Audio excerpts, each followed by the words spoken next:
Today on eNews, Alberta's finance minister pays a visit to the Windy City, a local hockey team loses their locks to support their brothers, and a look into the tasty creations of the college's culinary arts program.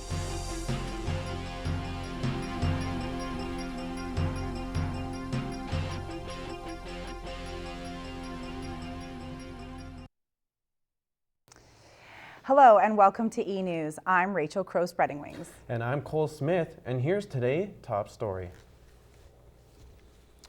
Alberta's finance minister was in town earlier this week talking about Alberta's budget shortfall and the major fiscal challenge the province faces. I was among more than 100 people to listen to what he had to say and get insight into what may be happening here in the near future. I can say to you that even if oil was at $100 a barrel, our spending is not sustainable going into the future. Alberta's finance minister says the fiscal implications of low oil prices are more serious than first thought. Due to the sharp decline in energy-related revenues, the province is facing a budget shortfall of up to $7 billion, roughly 15% of total provincial revenue. Minister Robin Campbell says Alberta will have to tighten its belt in the coming few years. So I can say to you that with low oil prices, our priority is going to be government spending and making sure that, as I said, we provide core services for Albertans, but there's programs that are nice to have that unfortunately may not be there.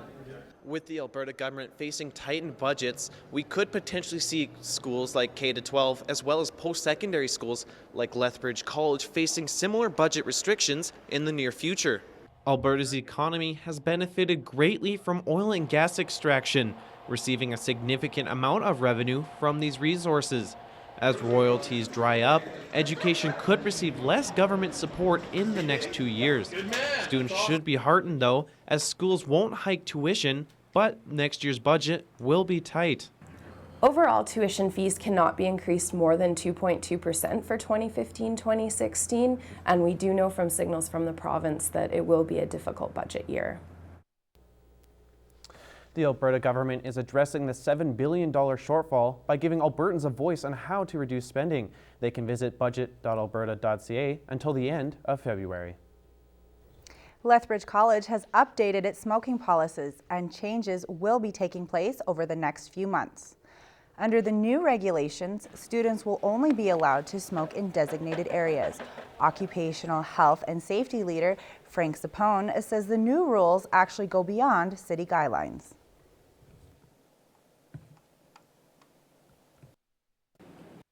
We've added a part on e-cigarettes, and we're also designating smoking areas now in the college, where before it was just following the city bylaw, which was outside any doorway 6 meters away.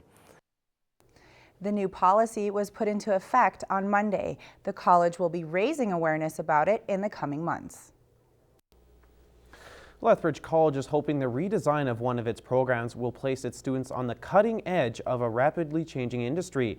The college launched digital communications and media last fall, replacing communication arts. As Kiana Nelson reports, students think that they'll be at the front of the pack in the ever-changing world of media. It's going to go to black. Wait 3 before you say anything. Providing students with the skills and knowledge to excel in media and communication industries is still the main goal for the program formerly called Communication Arts. Introduced as digital communications and media, the aim is to keep students current with the rapidly evolving mediums. 2013 Communication Arts graduate Amara Johnson, now a swing announcer for Lethbridge radio stations Rock 106 and The River, says the Communication Arts program gave her the opportunities to get her career started. I mean, doing it in real life and then just like pretending or just learning the basics is completely different from actually doing it and getting hands-on experience, which I think this program was great for. That's good, so that's your one shot. Now, the college says training students for the jobs of media in the future is what the new DCM program is all about. Student Tanya Plain-Eagle initially began her education in comm arts, but opted to restart it when the new DCM program was launched. Say I do journalism, I'm on TV, whatever, for like 2 years, and then I want to do like production, I do something, then I can have the opportunity to do both because I learned both. Not only is the new program putting the interests of prospective broadcast students first, but those who wish to pursue a career in advertising, marketing, and public relations as well, with focus placed on entrepreneurship, freelancing, and creative use of video, audio, and graphic design. First-year DCM student Megan Williams says she is excited about what the future holds for her. I really feel like there's a practical crossover skills that we're definitely going to need to have. So I feel really confident in what we're learning here will apply outside graduation. With the rapid changes within the program, one thing still remains the same, as instructors have worked in the industry that can also give a jump start to students in their future career. For eNews, I'm Kiana Nelson. Lethbridge College grad Troy Reeb, now Senior Vice President of News for all Shaw Properties, including Global TV, sponsors an internship that DCM students compete for every year. Many say that post-secondary is when students get to know themselves. Self-discovery, open minds, and learning are all a part of the college experience.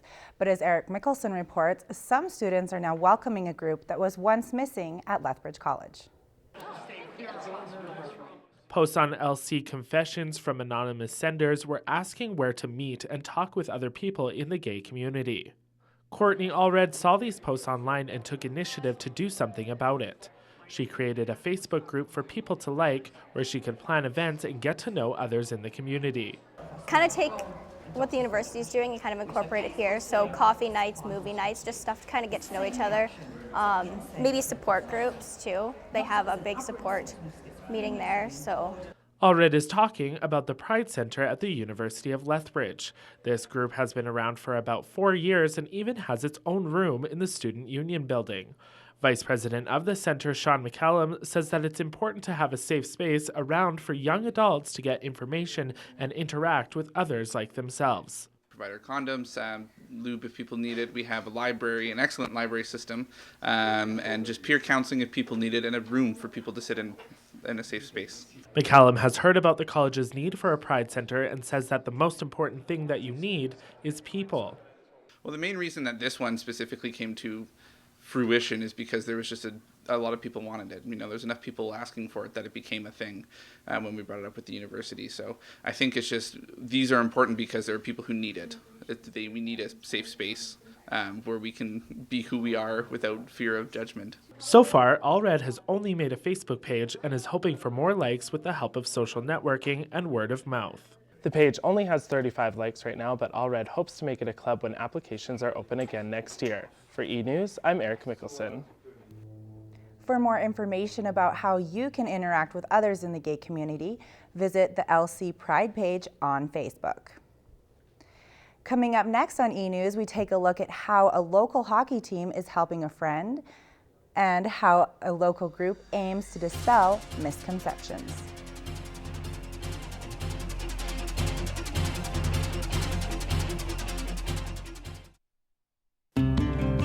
At Interfaith Food Bank, we provide more than just food. We provide free cooking classes to teach people the value of eating healthy on a low budget. Interfaith Food Bank strives to help kids live up to their potential by offering them the chance to make delicious snacks and explore the kitchen. With the help of our wonderful volunteers, the Interfaith Food Bank can assist you in many different ways. Stop in and experience it for yourself at 1103 3rd Avenue North.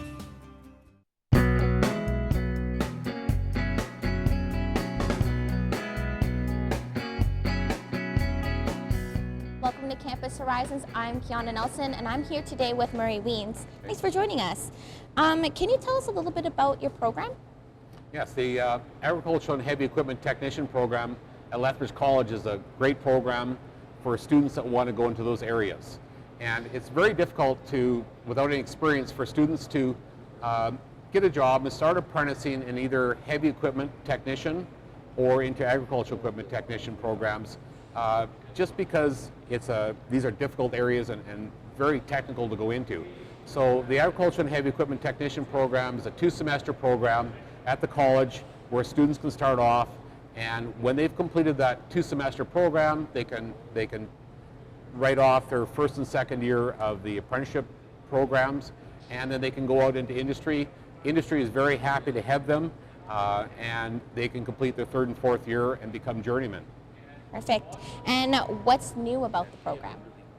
The new areas is we're really excited about a new building that's being built here at Lethbridge College. Sometime this summer it's going to be completed, and we'll be moving into that new facility. Well, that's all the time that we have here on Campus Horizons. See you next time. Welcome back. A local group is hoping to dispel stereotypes and misconceptions about a segment of our population very much in the news lately. The Coalition of Municipalities Against Racism and Discrimination, in partnership with the Lethbridge Muslim Association, hosted a forum last weekend called Muslims Next Door. David Opinko has more.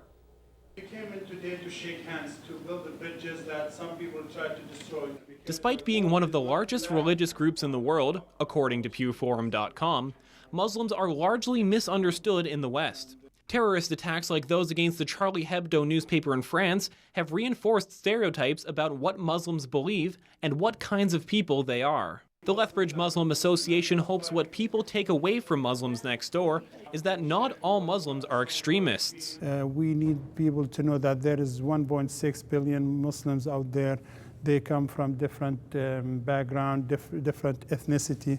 So there is cultural issues involved. Not everything we see among Muslims is Islam. Many in the West assume the headscarf is a way of making a woman submissive, but panelist Rana Kamel says that's just not the case. It's just modesty. That's really all it is.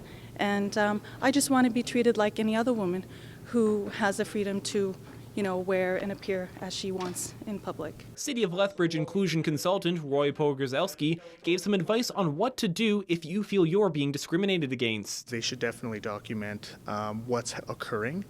They should write it down. They should date and time it. As well, if they are so inclined, they could make a complaint to the Human Rights Commission. People often separate Judeo-Christian traditions from those practiced by Muslims. But the Quran actually shares much of the same ideologies as the Bible, going as far as to recognize Jesus Christ as one of the great prophets of God. Lethbridge is home to about 1,000 Muslims, and the city feels it's important to make them feel as welcome as possible. For eNews, I'm David Opinko. People in attendance requested similar events be hosted in the future. Some college students are preparing for midterms by hitting the books, while others are hitting the gym. Sarah Striga found out why some students in the environmental conservation program have to focus on their minds and their bodies.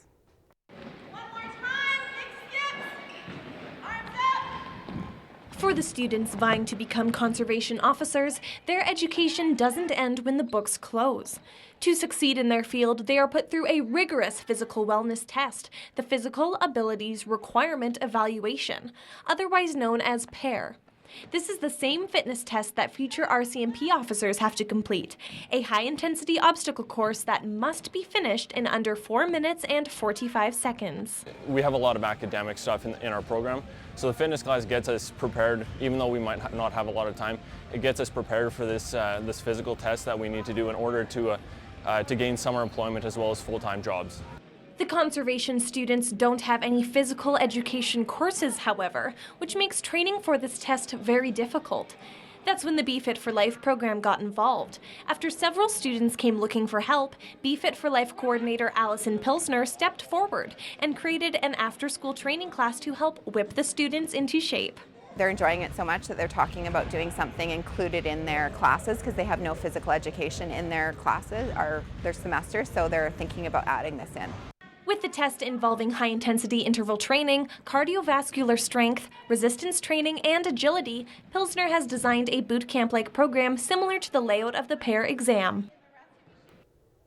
Students must have the PARE exam completed by the time they graduate. Now we'll go to Dylan Reel for a look at next week's weather forecast. Your Southern Alberta weather forecast for the week. It looks like Wyerton Willie was correct. We're going to be starting off in early spring here. We got a high of 5 and a low of -2 coming up, dipping down to 2 on Tuesday.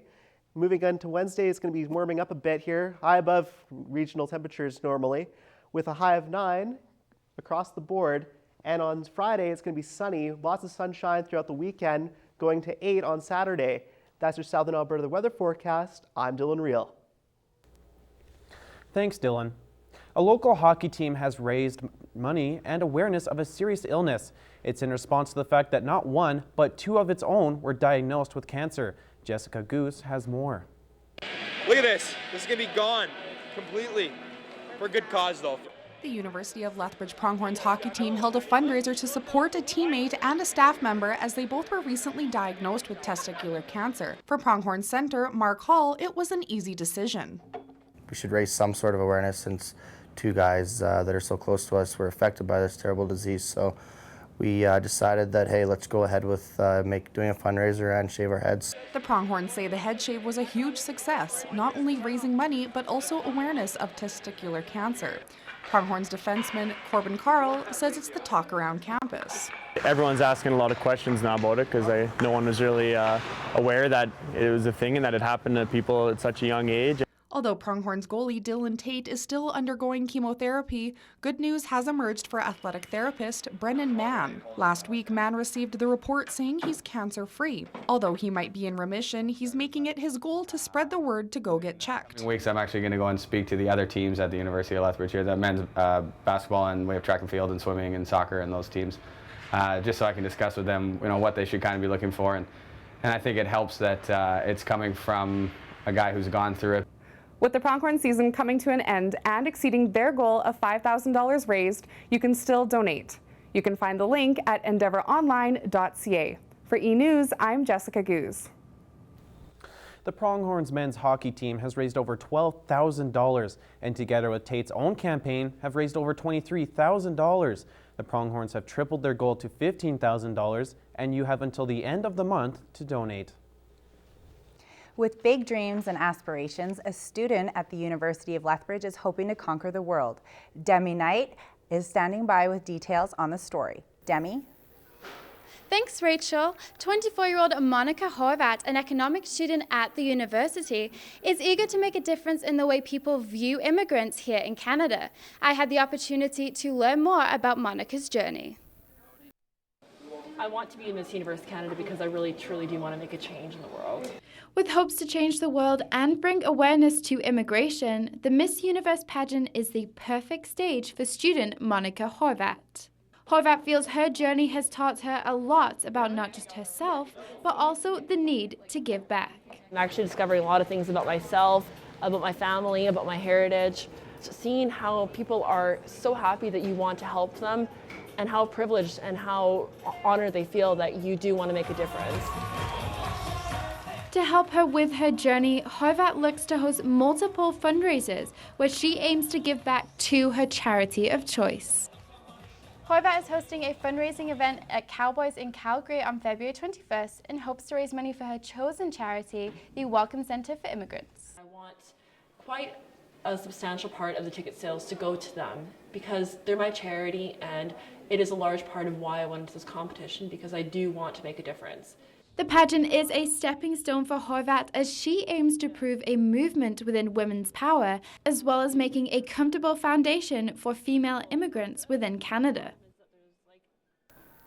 Horvat travels to Toronto on May 24th to compete in the final stages of the competition.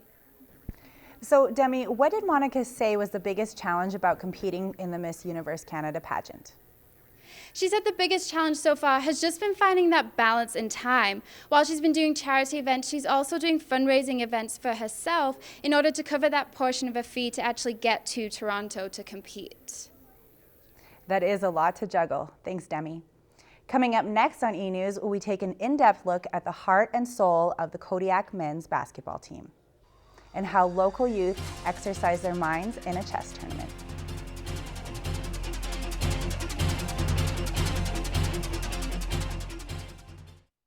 According to CanadianWomen.org, more than half of all Canadian women have experienced one instance of sexual or physical abuse since the age of 16. That means one of us has been abused. Every 6 days, a Canadian woman is killed by her domestic partner. That's one Canadian woman's life per week. If you think domestic violence isn't your issue, then think again. Because it's happening right here in your own backyard. Head to womenspace.ca to get involved in your community. Women's Space. Women. For women. Opagasan Early Intervention Society has been dedicated to enriching the hearts of families since 1996. Opagasan is a non-profit organization committed deeply to the future of the Blackfoot culture. Opagasan means all the children in Blackfoot. To support the continuation of this commitment to the children, please call 403-380-2569 or www.opagasan.org.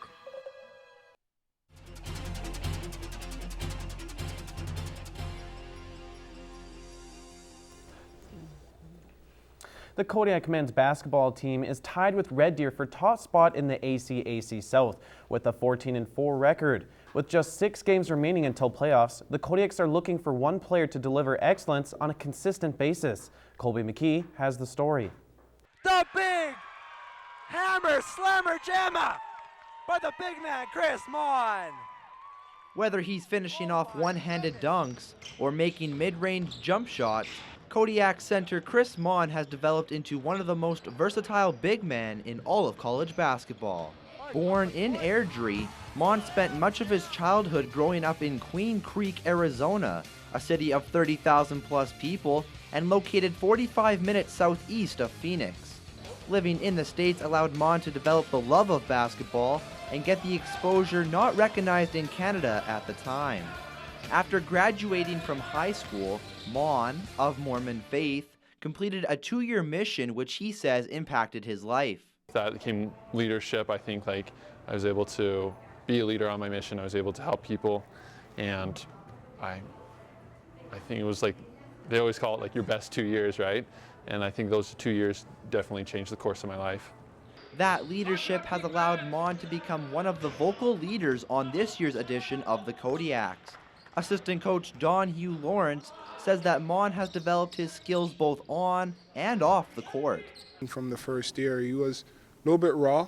His footwork wasn't as good, but his leadership was always there. His willingness to learn and his willingness to bring the team to the next level, I think, was always there. So I think it's just a continuous growth for him right now. Off the court, Mon has been taking classes in general studies to work towards medical school and becoming a pediatrician. But the thought of playing professional basketball remains a dream.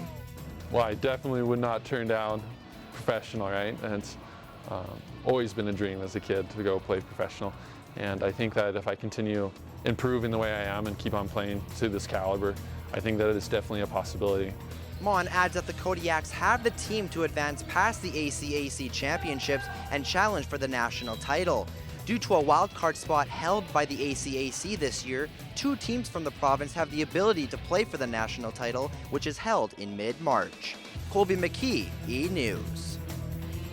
Both Kodiak basketball teams are off this week as they prepare for a home-and-home matchup against the rival Medicine Hat Rattlers on February 13th and 14th. The Lethbridge Prairie Dogs baseball team is working to inspire the next generation of players. The team, comprised of college and university athletes, is staging camps in the evenings on the north side. I caught up with the Dogs to find out what is the most important thing about shaping the future of the sport. Even with an intense training schedule and school, the Prairie Dogs are making the time to guide up-and-coming players. Head coach Todd Hubka says teaching the youth helps him become a better coach for all of his players and provides his players with first-hand experience in teaching the game. It's interesting because, these kids have never had to coach before, and you learn a lot about yourself, and mechanically on what you're doing wrong by coaching young kids. Helping them recognize in themselves the love of the game is one of the reasons why outfielder Tanner Banks looks forward to each camp. For me, it's just overall love of the game. What I really want is just participation with Prairie Baseball Academy, and that eventually someday they can do this themselves. The team says one of the main and most important things is giving back to the community, inspiring others, and the most rewarding is that the children follow their own dreams. Up-and-comers say learning from the seasoned athletes who are living their dreams every day makes reaching for the stars attainable. I like that they're experienced and they're really good at baseball, so they know what they're talking about, and you should just listen to them. Camp dates and times can be found at prairiebaseball.ca. If you love to cook and create, Lethbridge College's culinary careers may be for you. Manisha Sachindajan investigated the daily life of the culinary student. The Lethbridge College Culinary Diploma program helps students get ready to make a variety of cuisines. The culinary program helps students to be creative and perfect their cooking skills. Student Murray Hammond says he's working toward his dream job of working in a steakhouse. First couple weeks we did menu planning, so we planned a whole menu, and then the last 2 weeks we did lunch, and tried all the things and then made a menu for the lunch, and we did that Tuesday, Wednesday, Thursday. The culinary student run Lethbridge College Cafeteria. Instructors say first-year students take a course called Restaurant and Production Skills. It lasts 16 weeks, and during that time, they're responsible for preparing cafeteria meals. They currently have 84 students enrolled in the culinary program. Culinary instructor Doug Overest says his students get a lot of hands-on experience. Myself, I particularly teach first and third year apprentices. So in first year, they work full-time in the industry, and then they're here on campus 1 day a week. And they cover entry-level things like safety, sanitation, equipment, knife skills, soup, stock, sauces, meat shop, butcher shop. Third year is a little more advanced than that. They cover a lot more management for about 1/3 of their year, plus the upper end of the meat shop, butcher shop, bake shop, soup, stocks, and sauces. The culinary program here at the college has a great job placement rate thanks to all the hands-on experience they get during their time here. I'm Manisha Sachindajan for eNews. To know more about the Culinary Careers Program or to enroll, visit the college website, lethbridgecollege.ca. Checkmate. Some local youth recently competed in an event that exercised their minds instead of their bodies. Lethbridge Junior Chess Club members went head-to-head with each other at the Lethbridge Family Center. Dylan Reel has more.